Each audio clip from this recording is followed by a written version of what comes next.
Hello everyone, today we are going to learn basic Photoshop tutorials how to layer to image. For example, we create new file and I will insert image with this plus embed tools. I will use this image.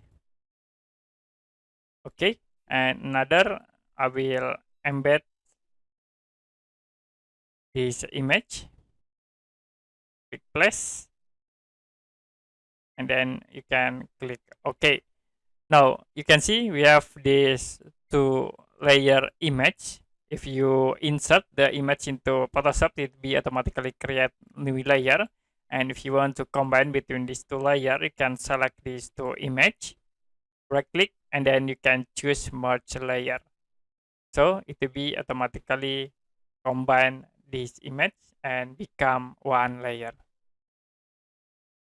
Okay, that's it for basic Photoshop tutorials, how to layer to image.